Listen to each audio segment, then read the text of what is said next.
I just want to give honor and glory to my Lord and Savior, Jesus Christ. Amen. Amen. Amen. Standing here today is something I never imagined. Growing up, I didn't really know what I wanted to be. I was just living life, going with the flow, never thinking too far ahead. I often compared myself to others, especially to my sisters, because they always excel in school. So for my family, seeing me here today is honestly a bit shocking. All my life, my dad worked so hard to provide for me and my sisters. Because of him, we were able to attend good schools and focus on our studies without ever worrying about finances.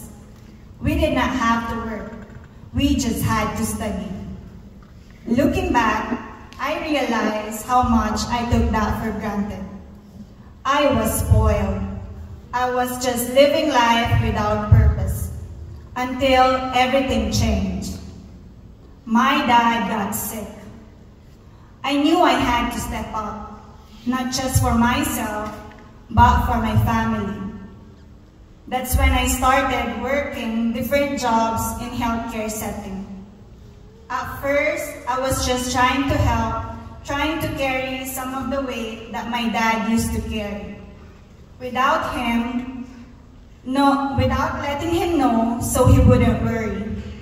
But what I didn't realize was that God was already writing deeper into my story. As I worked in those roles, especially as a CNA, I started encountering people whose lives touched mine in unexpected ways. I cared for residents who were not just patients to me, they became teachers, encouragers, and became my family. Some of them would look at me in the eye and say, "You were made for this," or "I feel safe when you're here." And I began to feel something stir up inside of me. Every time I helped someone, I felt this unexplainable joy, a deep peace. It wasn't just about the task. I realized I was serving with a purpose, with a heart that was shaped for something new.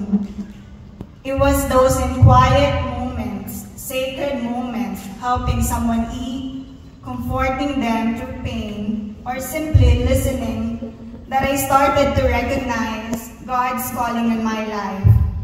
Nursing wasn't just a career. It became my ministry. It became my purpose.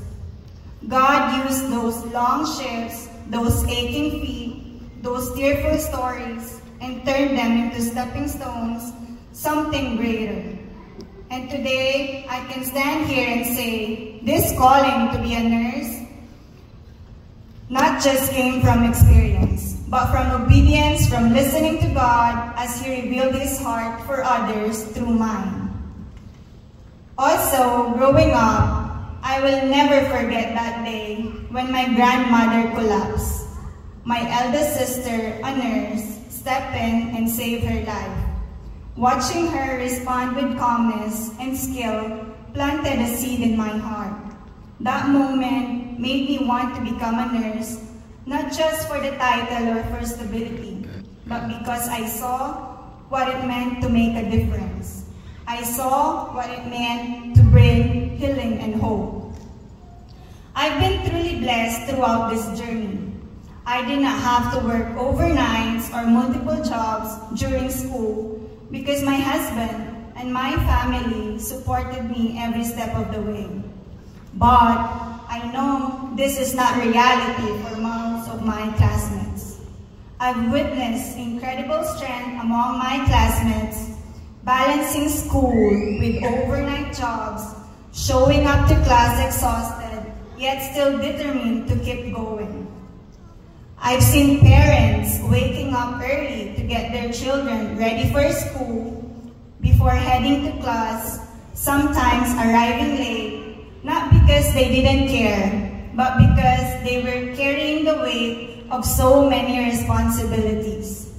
Some had to step out of class just to pick up or drop off their kids or leave early to make it in time for their full-time jobs. I've seen classmates working long hours on weekends just to afford tuition, books, and other school expenses. I've seen some struggle even to buy food or gas to get to school, and yet they kept showing up. Their resilience and dedication have inspired me every single day. And perhaps one of the most powerful things I've seen in this class is the way we carried one another, especially when we lost some of our classmates who couldn't continue this journey. I remember the grief we shared when one of my classmates suffered a personal loss. In those moments, we were not just classmates.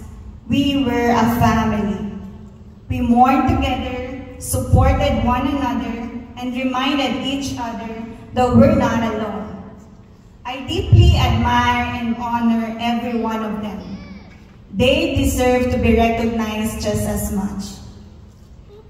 We came from different ages, cultures, and backgrounds, but we shared one purpose: to become a nurse.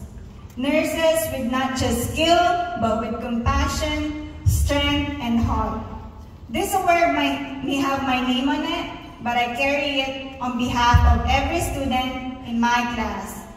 Your strength, your sacrifices, and your heart have inspired me beyond words. We've come this far together, and this honor belongs to all of us. And today is only the beginning. We are now stepping into a greater purpose to serve, heal, and to be the light in a hurting world. We are not here by accident. God has planned us. God has placed us in this profession for a reason. He has prepared us to be His hands and feet in moments of pain and healing. So wherever this nursing journey takes us, may we use our purpose not just for ourselves, but for God's glory.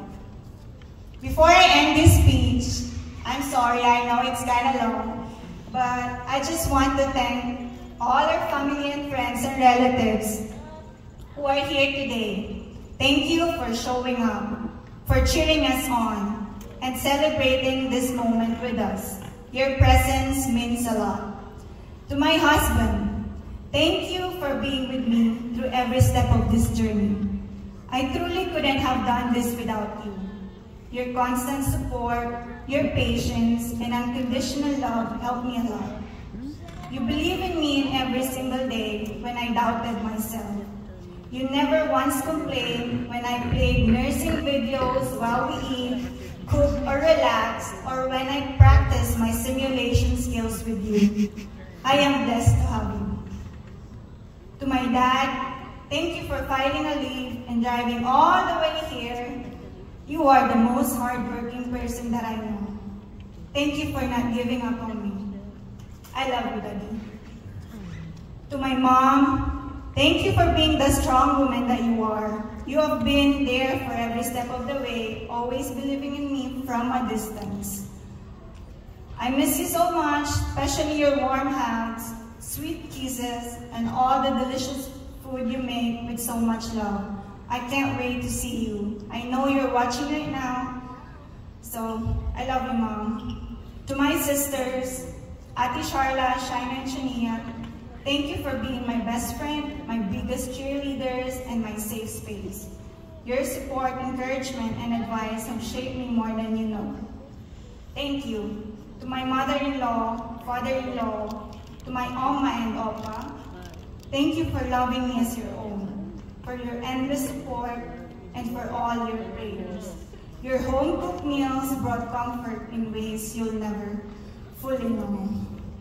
To Dr. Lazarus, to Dr. McAlpin, and to all our instructors, thank you for inspiring us, for believing in us, even we doubted ourselves, and for equipping us with the knowledge and confidence we need to care for others with skill and compassion. And to all behind-scene heroes, our maintenance team, security guards, housekeepers, and IT department, thank you for making sure our learning environment was safe, clean, and ready every single day. To my classmates, thank you for walking this journey with me. We all made it. To all my friends, thank you for standing beside me and believing in me. And lastly, to my Lord and Savior, Jesus Christ, this is all because of you. You turned my wandering into purpose, my weakness into strength, and my fear into faith. You gave me my story, and I give you all the glory. Congratulations, class of 2025. We made it by faith, by love, and by